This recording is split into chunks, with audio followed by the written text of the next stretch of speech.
बिस्मिल्लाहिर्रहमानिर्रहीम, अस्सलाम वालेकुम। देखिए जनाब, आपने एक लफ्ज़ सुना होगा क्वांटिफायर्स। क्वांटिफायर्स, ये जो क्वांटिफायर्स होते हैं ये वर्ड्स होते हैं और फ्रेजेस होते हैं जो हम अपने रोज़मर्रा में इस्तेमाल करते हैं, और ये नॉर्मली नाउन से ये पहले लगते हैं और बताते हैं कि इसकी क्वांटिटी क्या है या इसकी अमाउंट ऑफ समथिंग क्या है। अब देखिए ये जो मैं आपको बातें बता रहा हूँ कितनी मुश्किल लग रही होंगी, यकीनन लगनी चाहिए, क्योंकि ये मैं उसकी तारीफ़ आपको समझा रहा हूँ।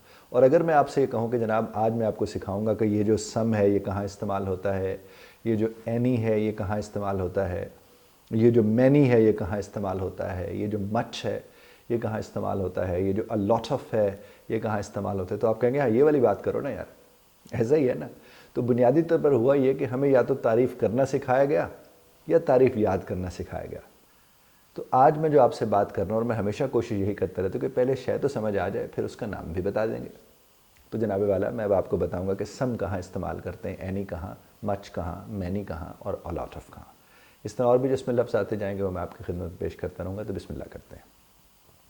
अब ये जो सम है ये सम पॉजिटिव यानी अफर्मेटिव जिसको बोलते हैं पॉजिटिव के लिए इस्तेमाल होता है, ज़्यादातर ये इसी के लिए इस्तेमाल होता है। मिसाल के तौर पर अगर आप कहते हैं कि मेरे पास कुछ किताबें हैं तो आप क्या बोलेंगे? I have some books, simple. मेरे पास कुछ अगर पेंसिल्स हैं तो मैं क्या बोलूँगा? आई हैव सम पेंसिल्स, यही बोलूँगा ना जनाब वाला। तो सम कहाँ लग रहा है जनाब? इसी तरह से ये जो एनी है, हाँ एनी की जब हम बात करते हैं तो ये क्वेश्चंस में और नेगेटिव्स में इस्तेमाल होता है, यानी सवालिया में और मनफी में इस्तेमाल होता है जब आप एनी को इस्तेमाल करने के लिए जाते हैं। मिसाल के तौर पर अगर आपसे कोई पूछे कि क्या आपके पास कुछ किताबें हैं, क्या आपके पास कुछ किताबें, अब चूंकि सम हम कुछ के लिए इस्तेमाल करते हैं तो एनी भी होता कुछ के लिए इस्तेमाल है, लेकिन वो किस में इस्तेमाल होता है? अफर्मेटिव में। और ये किस में इस्तेमाल होता है? जाकर नेगेटिव और क्वेश्चंस में।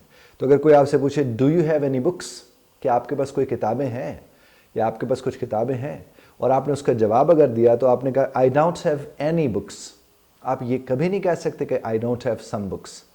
अब मसलन हमसाये ने पूछ लिया कि आपके पास do you have some plates, do you have some plates, तो क्या ये दुरुस्त होगा?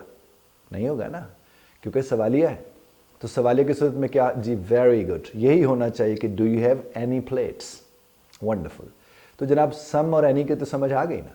और उसका बेहतरीन तरीका क्या होगा कि आप अपनी किताब में जो भी आप किताब पढ़ते हैं जहाँ सम नज़र आए, जहाँ एनी नज़र आए, उसको अंडरलाइन कर लीजिए। और जिस घड़ी आप उसे अंडरलाइन कर लेंगे आपको खुद ही अंदाज़ा होना शुरू हो जाएगा कि अब ये कहाँ इस्तेमाल हो रहा है। आपको अंदाज़ा हो जाएगा कि ये जब नेगेटिव आएगा, जब क्वेश्चन आएगा तो वहाँ पर आपको क्या नज़र आएगा इस्तेमाल होता हुआ? एनी, जी बिल्कुल। और सम कहाँ नज़र आएगा? जहाँ पर ये दोनों नहीं होंगे। Thank you. इसी तरह से आप देखिए आपका मैनी है और मच है। अब हम मैनी मच की जब हम बात करते हैं या लॉट ऑफ की बात करते हैं तो उस पर गौर कीजिए। तो मैनी क्या होते हैं? Countable nouns. जो काउंटेबल नाउन्स हैं यानी वो नाउन्स जिनको गिना जा सके, यानी अगर किसी जिसको गिना जा सकते हैं तो उसके लिए आप मैनी का इस्तेमाल करते हैं ना। तो काउंटेबल नाउन्स के साथ इस्तेमाल होता है। जिसको मसलन आपने कहा I have many friends, I have many friends, मेरे बहुत से दोस्त हैं, इसका मतलब उन्हें गिना जा सकते हैं। आई हैव मैनी बुक्स, मेरी बहुत से किताबें हैं, उन्हें आप गिन सकते हैं। तो मैनी कहाँ पर इस्तेमाल होता है? ज़्यादा के लिए, लेकिन वो जिन्हें गिना जा सके।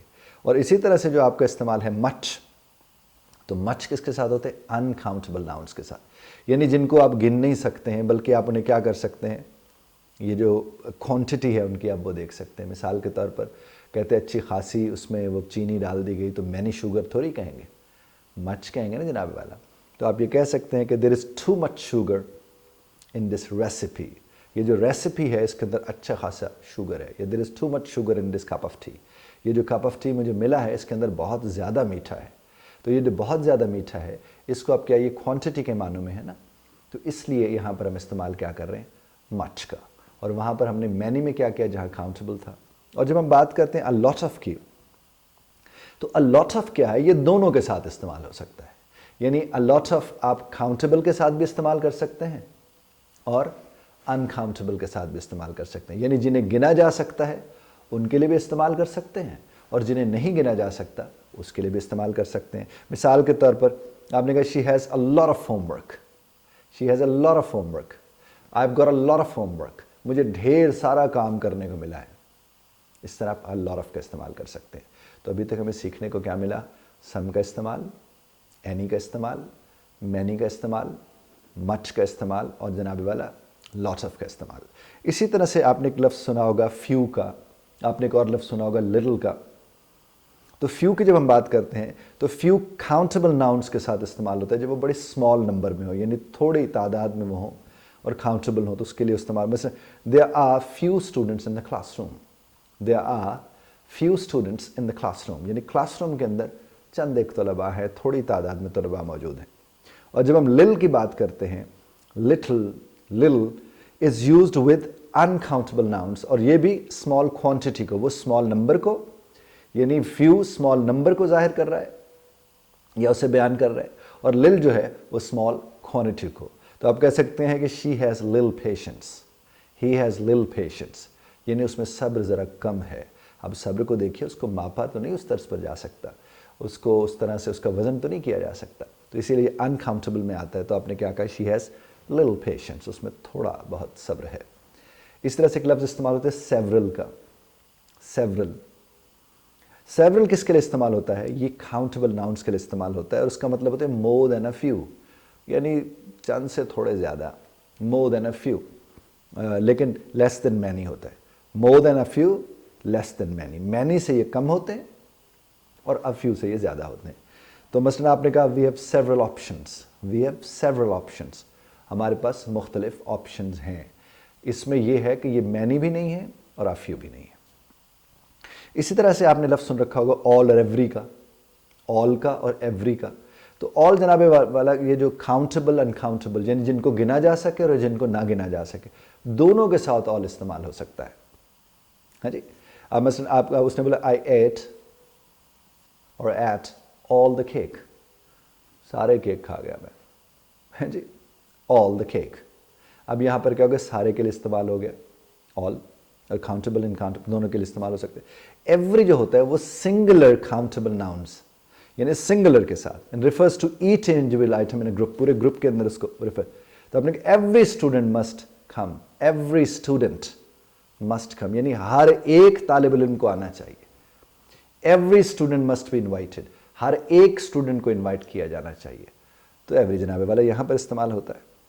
और उसके बाद आ गया बोथ का, ईदर, आइदर, नीदर, नाइदर, इनको आप देख लीजिए। तो बोथ तो होता है जनाब दो के लिए इस्तेमाल, यानी दो। हमने कहा कि both of my parents are teachers, both of my parents are teachers, मेरे वालिदैन जो हैं, मेरी वालिदा और वालिद दोनों क्या हैं, उस्ताद हैं। अब हम जब ईदर या आइदर की बात करते हैं तो वो क्या होती है कि दो के दरमियान चॉइस को ईदर या आइदर कहते हैं। मसलन you can have either cake और आइसक्रीम, बच्चों को हम कहते हैं कि भाई तुम या तो केक खा लो या आइसक्रीम खा लो, ईदर और आइदर, या ये या वो, तो दो में से किसी एक चॉइस की बात होगी।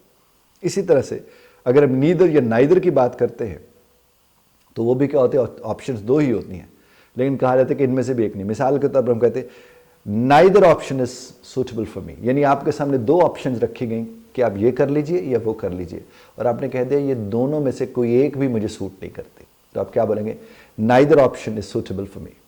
इसी तरह से आपने लफ्ज़ सुन रखे होंगे मो और लेस, मो और लेस वाले लफ्ज़ आपने सुनेंगे। तो मो किसके लिए इस्तेमाल होते हैं, जब ग्रेटर क्वांटिटी या नंबर की बात हो रही हो तो आप उसके लिए मोर इस्तेमाल करते हैं, यानी ज़्यादा के लिए। मसलन आप कहते हैं I need more time to finish the project, I need more time to finish the project, यानी जो भी आप प्रोजेक्ट कर रहे हैं आप कहते हैं यार मुझे इस काम के लिए थोड़ा वक्त ज़्यादा चाहिए। इस तरह से जो लेस है वो स्मॉलर क्वांटिटी के लिए होता है। तो आप इसे क्या कह सकते हैं, there is a less sugar in this drink, there is a less sugar in this drink, कि ये जो ड्रिंक मेरे सामने है इसके अंदर शुगर क्या है, बहुत कम है।